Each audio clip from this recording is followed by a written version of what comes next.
السلام عليكم ورحمة الله وبركاته. معكم دكتور خالد البربري، ودي الدرس الثاني من دورة تعليم التداول للمبتدئين.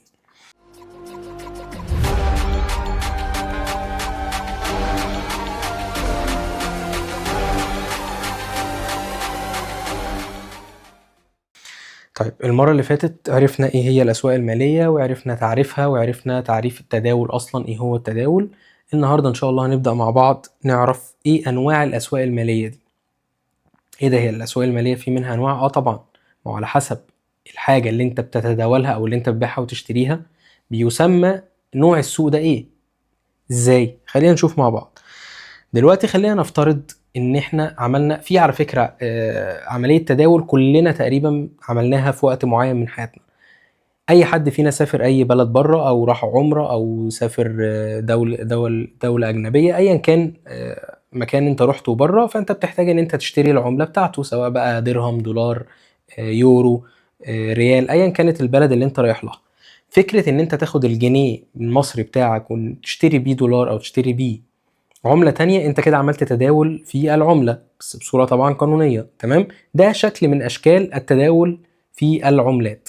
فعندنا اول سوق هو سوق العملات، وده السوق اللي بيتم فيه عملية بيع وشراء على الاصول المالية اللي هي العملات الورقية. تمام كده؟ طيب، سوق العملات ده عندنا بيتقسم نوعين. لو احنا هنتكلم على عملات ورقية زي ما احنا لسه قايلين، اللي هي الدولار واليورو والاسترليني وهكذا، فبنسميه سوق العملات الورقية. وده اللي احنا هنتكلم عنه، هو ده محور الدورة بتاعتنا كلها، اللي هو سوق الفوركس.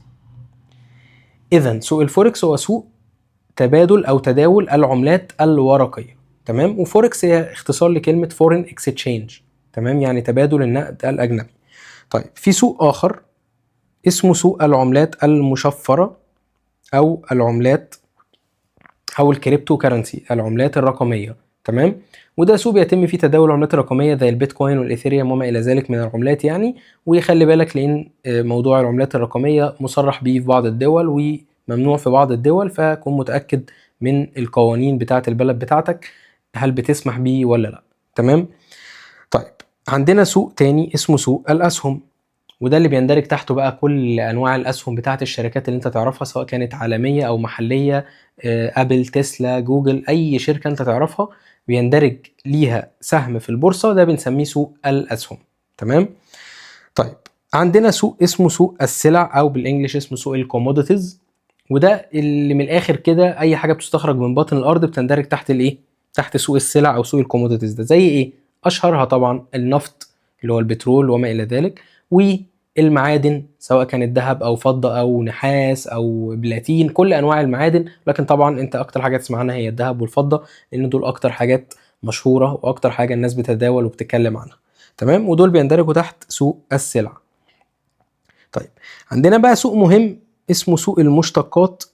وبعد اذنك، عشان يعني دي امر بيختلط على ناس كتير جدا، وبيحصل فيه لخبطه كده وعدم فهم من ناس كتير. سوق المشتقات ده هو سوق من اسمه كده، هو مشتق من السوق الاصلي.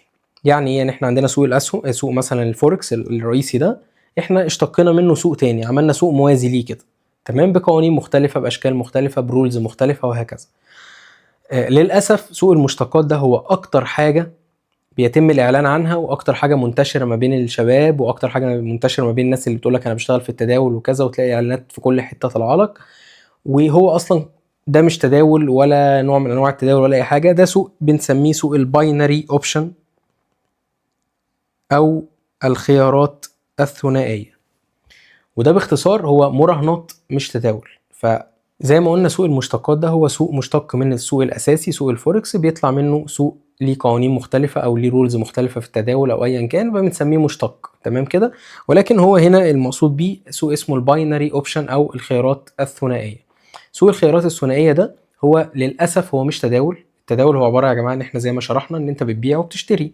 لكن سوق الباينري أوبشن ده هو مراهنة، أنت بتراهن على ارتفاع أو انخفاض أسعار سلع، أو أسعار معادن، أو أسعار أسهم، أو أيا كان. يعني انت بتيجي على منصات هي الاكثر شهرة يعني، وتشوف اعلانات فيها في كل حتة.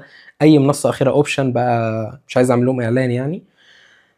في منصات كتير هتلاقيك شفت الاعلان بقى بتاعها على اليوتيوب ولا على اي فيديو بيطلع لك بقى هذه سيارات اشتريتوها من التداول انظر مش عارفه ايه، وفي ناس مشهوره كمان بتطلع تعمل اعلانات عنه، لان المنصات دي بتدفع فلوس كتير جدا كنوع من انواع الدعايه. فانت بيختلط عليك الامر كحد لسه جديد مش فاهم، فبتخش وبتلاقي الموضوع سهل وبتحط $20 ولا $100 ولا ايا كان، وتلاقي المكسب في الاول سهل، ولكن اصلا بعد كده يعني انا عايز اقول لك ان انت شبه مستحيل تطلع كسبان. فبيمشي ازاي الموضوع ده؟ انت بتحط مثلا سي $100، والله بيقول لك طيب دلوقتي احنا عندنا فلنفترض مثلا سهم جوجل، سهم جوجل مثلا ب$100 السهم، هتحط كام؟ تراهن بكام على انه خلال المده ال10 دقائق اللي جايه او الربع ساعه اللي جايه السعر ده هيزيد او هيقل. تقول له مثلا والله لا انا اتوقع ان هو هيزيد خلال 10 دقائق، يعني انت بتحدد انترفال او مده معينه، تمام، وبتراهن بقيمه معينه من الفلوس على الموضوع ده، سواء $100 $50 $10 ايا كان. والله افترضنا حضرتك حطيت $100 ده راس مالك وراهنت بال$100 دي. وليه بقول راهنت؟ عشان هي مراهنه، هي ما فيهاش نقاش، بس عشان ما نقعدش ايه الناس تقاوح في الموضوع ده، هو ما هي ما فيهاش نقاش، واجماع من الكل على الموضوع، مش شبهه، لا هي اجماع على انها فيها حرام يعني. فانت حطيت $100، $100 دي راهنت مثلا على ان السعر ده هيزيد خلال 10 دقائق اللي جايين. ال10 دقائق خلصوا فعلا السعر زاد عن مكان ما انت بدأت، يعني السعر انت لما حددت ال10 دقائق كانوا عند $100، بعد 10 دقائق بقى 101 102 105 ايا كان اعلى من $100. كده انت كسبت، مبروك، هتاخد $100 زياده على، او $80 زياده على ال$100 بتاعتك، و$20 بياخدها المنصه كنوع من انواع الايه الربح. طيب افترضنا ان ال10 دقائق دول خلصوا والسعر نزل، حضرتك خسرت كام بقى؟ خسرت $100 كامله. فمن الاخر انت بتراهن. طيب هيجي واحد يقول لي لا لا لا لا بس المراهنه هي مش مراهنه، اصلا انا داخل عن طريق فهم وفكر وانا عارف امتى يطلع وامتى ينزل، عن طريق تحليل او عن طريق علم. اقول لك من امتى كان العلم بالشيء بيبطل حرمانيته؟ انا مش فاهم يعني من امتى ان انا لما اكون عارف ان انا براهن على حاجه بس عن علم كده انا بقيت حلال؟ فمش منطق يعني. انا ده يعني في واحد مثلا بيلعب الالعاب بتاعه القمار دي مثلا، من كتر ما لعب بقى شاطر جدا وبقى بيعرف بقى يتوقع امتى يحصل كذا وامتى يحصل. انا مش فاهم طبعا في الالعاب دي فمش عارف اقول لكم مثال واضح، بس خلينا نفترض يعني البتاع اللي بتلف دي الروليت دي، فبقى في واحد شاطر ان هو يحط الزهره او الكوره دي في المكان في اللون المعين، بقى هو شاطر في الموضوع ده خلاص محترف فيه. هل ده يخليها مش حرام؟ هل ده يخليها كده بقت حلال عشان انا بقيت شاطر وعارف انا بعملها ازاي؟